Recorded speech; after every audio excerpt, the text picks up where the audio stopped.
Hello my dear student, in previous lecture video we already started and already completed practice up to the practice set 28, right student? And we already started practice set 29 also, and we completed up to question number 4, right? So in this lecture video we are going to start from the question number 5. So let us go through question number 5 of standard 6 lesson number 11, ratio and proportion.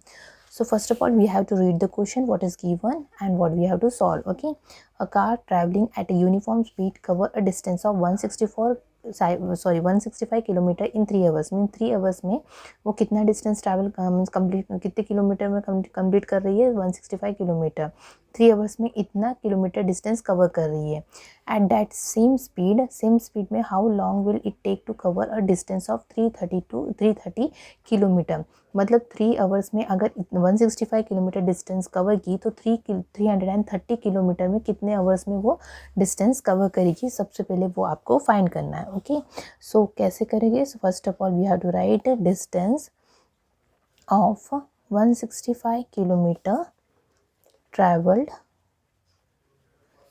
कितने hours में? In 3 hours में cover कर रही है. Okay, so therefore हमें 1 kilometre का find करना पड़ेगा. Distance of 1 kilometre travel is equal to 3/165. ठीक है, तो आप इसको कैंसिल 3 1 सा 3 5 सा then 3 5 सा means 1/55 hours. Okay, then we have to find therefore distance to travel कितने किलोमीटर का हमें फाइंड करना है? 330 किलोमीटर का. 330 किलोमीटर इज इक्वल टू क्या लिखोगे? 1/55 into 330. That is if we have to multiply then we will get the 6. That is 6 hours. मतलब अगर एक कार ने 3 घंटे में अगर 165 किलोमीटर डिस्टेंस मीन्स कंप्लीट किया तो 330 किलोमीटर कितने आवर में कंप्लीट करेगी? तो कितने आवर में कंप्लीट करेगी? 6 आवर्स में. ये आपका ए पार्ट हुआ. Now we have to find the question number B means second part B. How far will it travel in 8 hours. तो 8 आवर्स में कितना? जैसे 6 आवर्स में अगर उसने 330 किलोमीटर डिस्टेंस ट्रैवल की, 3 आवर्स में 165 किलोमीटर डिस्टेंस ट्रैवल की, तो 8 आवर्स में कितना होगा? तो फाइंड कैसे करोगे? बी का part distance travel in 3 hours में उसने कितना कंप्लीट किया था? 165 किलोमीटर. सो 1 आवर में कितना होगा? हमें वो फाइंड करना पड़ेगा. So distance travelled in 1 hour means 165 divide by 3 कितने किलोमीटर कंप्लीट करेगी? 55 kilometres. If we are going to divide, so we will get the 3 1s are 3 55s are.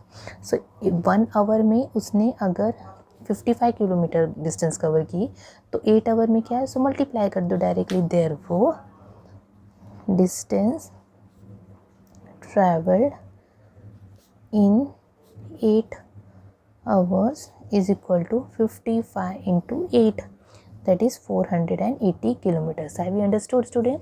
मतलब एक कार की ट्रैवलिंग मतलब यूनिफॉर्म स्पीड थी 165 kilometre, वो distance cover करती है 3 आवर में. तो उसने पूछा है कि 330 किलोमीटर कितने आवर में किया था? उसने 6 आवर्स में किया था. तो 8 आवर्स में कितना होगा? तो इसके लिए हमें 1 आवर का फाइंड करना था. 1 आवर में 55 किलोमीटर अगर डिस्टेंस कवर करती है तो 8 आवर में कितना फाइंड करेगी? 440 kilometre. Have you understood student? Okay, now we are going to solve the sixth one. Sixth का हम सॉल्यूशन फाइंड करते हैं. क्या है? ए ट्रैक्टर यूजेस अब 12 litres of diesel while ploughing 3 acres of land. मतलब 3 एकर्स ऑफ लैंड को जब उसे प्लफ करना था तो उसे डीजल कितना लगता था? 12 लीटर्स ऑफ डीजल. अब पूछा गया है how much diesel will be needed to plough for 19 acres. मतलब 3 एकर्स के लिए अगर 12 लीटर्स की डीजल यूज़ होती है तो 19 एकर्स के लिए कितना लिख लेगा? तो हमको सबसे पहले 1 एकड़ में लैंड में कितना लीटर ऑफ डीजल यूज़ होता है वो फाइंड करना पड़ेगा. ओके स्टूडेंट, सो लेट अस फाइंड.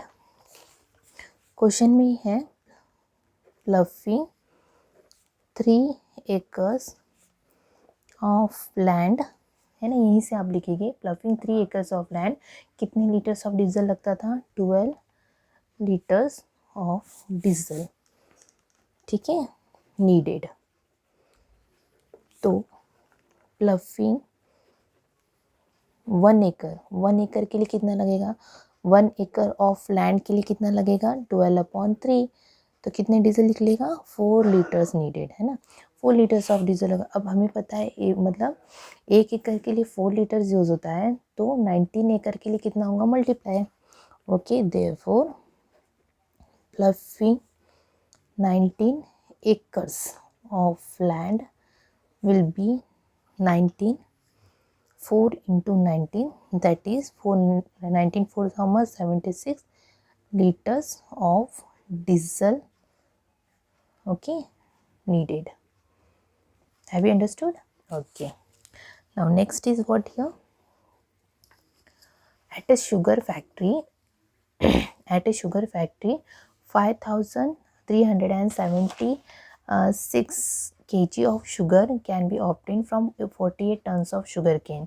मतलब 48 tons of sugar cane से इतना शुगर ऑप्टेन मिलता है। तो इफ सविता ताई हैज़ ग्रोन 50 टन्स, अगर उसने 50 tons of sugar cane grow किया तो वो कितना शुगर, मतलब कितने किलो ऑफ शुगर वो ऑप्टेन करेगी।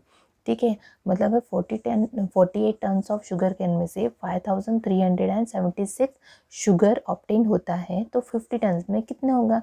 तो सबसे पहले आपको 1 टन का निकालना पड़ेगा, शुगर केन का कितना होगा, then you can multiply directly. Okay, तो आप क्वेश्चंस पे लिखोगे 7th सॉल्यूशन, हम क्वेश्चन में लिखेंगे, यहाँ पे लिखेंगे 48 टन ऑफ शुगर केन से क्या मिलता है, 5,376 kg ऑफ शुगर ऑप्टेन।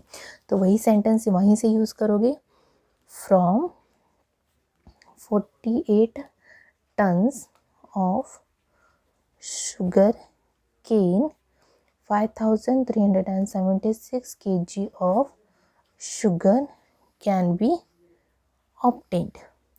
ठीक है, तो हमें क्या निकालना है, फ्रॉम 1 टन से कितना निकलेगा, from 1 ton of sugar cane will be 5,376 को 48 टन से डिवाइड कर दो, तो आपको कितना मिलेगा, आप अगर इसको डिवाइड करोगे तो कितना मिलेगा, आप सो डिवाइडेड 5,736 को 48 से डिवाइड करो, 48 वन सा 48 and then 57, then 48 ones are 48, then how much, 96, that is 2 sa 96, so what will the answer, 112. Okay, so how much getting, 112 kg of sugar can be obtained मिलता है। ठीक है, अब हमें क्या फाइंड करना है कि 50 tons of sugar, how much will be sugar will it obtain, 50 tons में कितना, 1 टन का आपने निकाल दिया, तो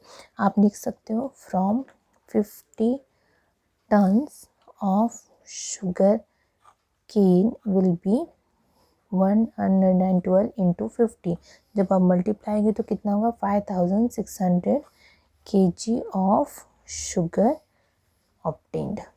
हैव यू अंडरस्टूड, मतलब अगर शुगर फैक्ट्री में अगर 48 टन्स ऑफ शुगर केन से इतने केजी ऑफ शुगर मिलता है, तो 50 टन से कितना मिलेगा, 50 टन से कितना मिलेगा, 5,600 kg of sugar can be obtained. Okay, now we will start the next question, that is question number 7.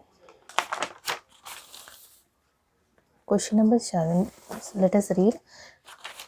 Sorry, question number 7 is over. Now we have to solve the question number 8. In an orchard there are 128 mango trees in 8 rows, मतलब 8 rows में, you know this one is called what and this one is called what, this we call as a columns and this we call as a 8 rows. So ऐसे 8 rows थे, तो 8 rows में 128 mango trees लगाया गया है।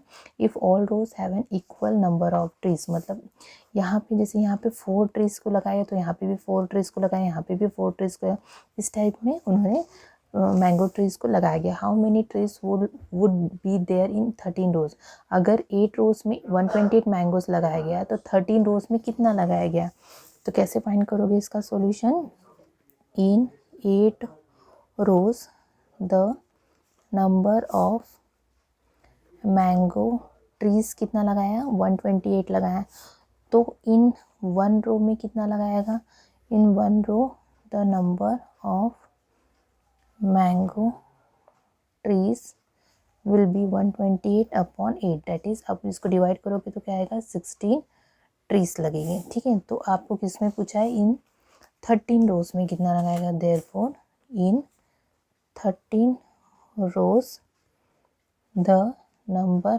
Of mango trees will be 16 multiply by 13। जब आप इसको मल्टीप्लाई करोगे तो आपको आंसर मिलेगा 208 trees. Okay, have you understood? So now last question remains, so let us solve that one. After that our lesson will complete, and in next lecture video we will start with the next new lesson. Okay, now ninth, a pond in a field holds 1 unit, 10, 100,000, 10,000 lakh, means 1,20,000 liters of water. Okay, so it cost rupees 18,000 rupees to make such a pond. Okay, how many ponds will be required to store 4,80,000 liters of water, and what will be the expense? ठीक है, अगर number of Pond's जो है required to store कितने 1,20,000 litres of water लिखा दिया है एक पॉन्ड में, तो number of ponds required to restore 48,000 means 4,80,000 litres of water कितना होगा, आप इसको डिवाइड करोगे तो कितने पॉन्ड्स लगेंगे, 4 पॉन्ड्स लगेंगे। जब डिवाइड करोगे तो आपको पता चल जाएगा। Okay, so let us find this. So आप पहले लिखोगे number of ponds required to store 1,20,000 litres of water, तो दैट इज 1 पॉन्ड में इतने लीटर्स ऑफ वाटर स्टोर है। ठीक है, तो आपको क्या फाइंड करना है, number of ponds required to store 4,80,000 litres of water, तो कितना होगा 4,80,000 को डिवाइड करना है 1,20,000 से।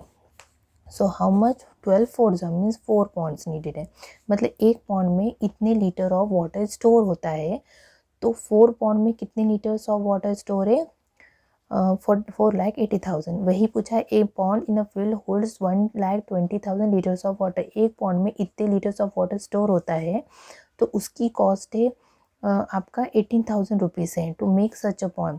अब अगर how many ponds will be required to store 4,08,000 litres, तो 1 पॉन्ड आपको निकालना पड़ेगा, एक पॉन्ड में इतना है, तो आपका number of pond required to store 48 litres of water कितना होगा, उसे डिवाइड किए तो कितने पॉन्ड्स रिक्वायर हुए, how many ponds required, 4 ponds will be required.